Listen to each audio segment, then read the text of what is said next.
क्रिस्त में मेरे प्यारे भाई और बहनों, प्रभु यीशु मसीह के नाम पर सभी को जय यीशु। आज संपूर्ण कैथोलिक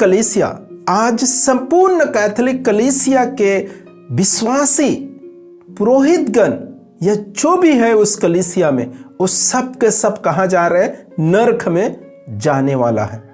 वो सब मूर्ति पूजक बन चुके हैं, उनमें कोई सत्यता नहीं है, प्रभु है ही नहीं। वो लोग सिर्फ मूर्ति की आराधना और पूजा याचना करते हैं।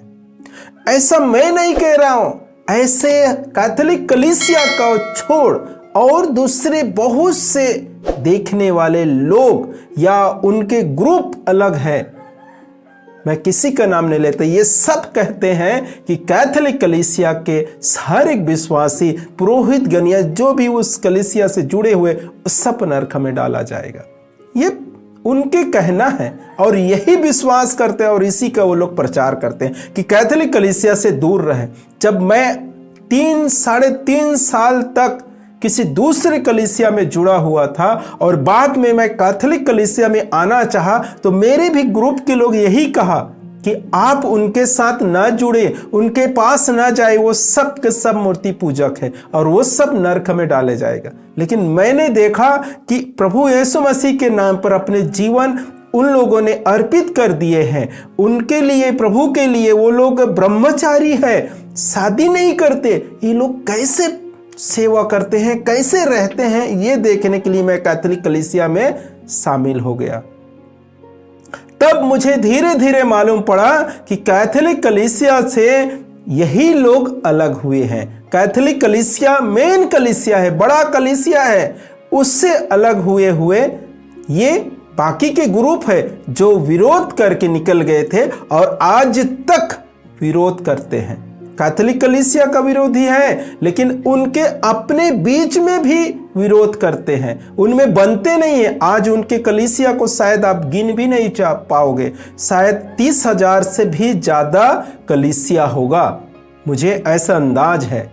30,000 से भी ज्यादा उनके कलीसिया होगा, जबकि वो लोग अच्छे सच्चाई में चल रहे थे, वो लोग मूर्ति पूजक नहीं थे, वो लोग सत्य में चल रहे थे। जो व्यक्ति यहां से निकला, मार्टिन लूथर, जो एक पुरोहित था, मार्टिन लूथर, जो वो पुरोहित यहां से विरोध करके निकल गया, क्या सोचकर कि ये खराब कलीसिया है, हम एक नया कलीसिया तैयार करेंगे जो सच्चाई के मार्ग में चलेगा, उसमें परमेश्वर के वचन के अनुसार चलेगा, उसमें शांति रहेगा। लेकिन है क्या उनमें? अभी तो वो कलीसिया 30,000 से ज्यादा फुट हो चुका है और न जाने कितने होगा नहीं मालूम। तो उनके बीच में क्यों शांति नहीं रहा? वो अपने अपने में नहीं बनते उनके।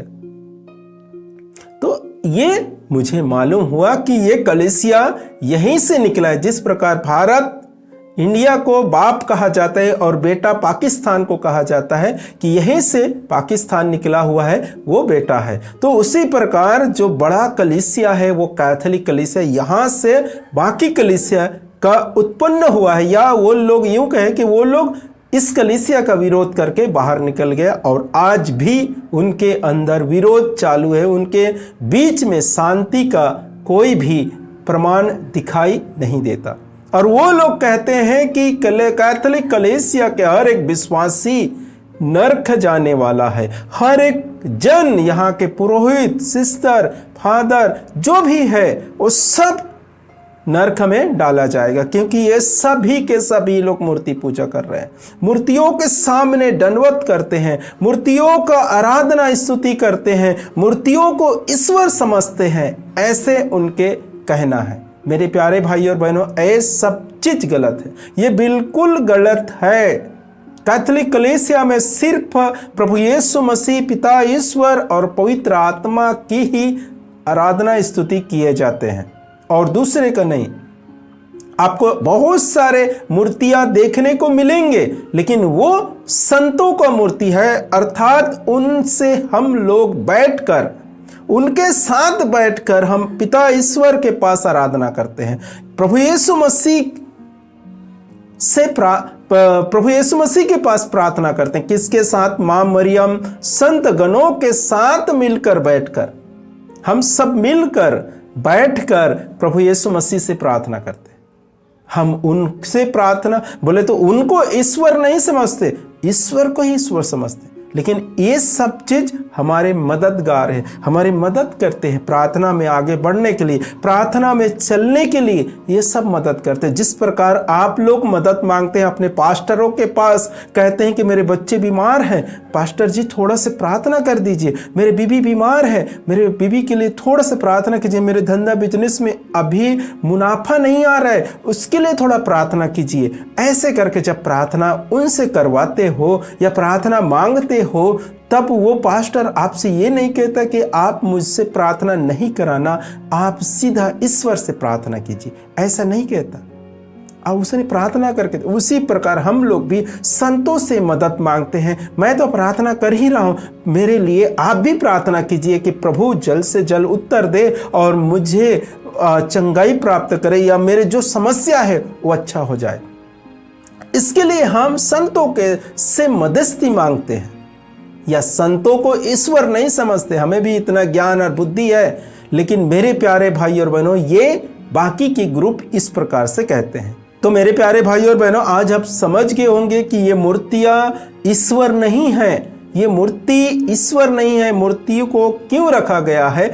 संत इनके आदर सम्मान करने के लिए। ये लोग हमारे लिए महान कार्य किए। जिस प्रकार संत थॉमस भारत में आया और हम सब उसके द्वारा क्रिश्चियन बने, विश्वासी बने, ये संत थॉमस को याद करने के लिए, यादगार उसके मनाने के लिए, उसके जन्मदिन मनाने के लिए या उसके मृत्यु दिन मनाने के लिए हम सब उनके एक मूर्ति का सम्मुख आते हैं और उसके आदर सम्मान करते हैं, कि याद करते हैं कि इस प्रकार हमारे संत थॉमस थे, उसने हमारे लिए प्रभु का सुसमाचार लेकर भारत आए।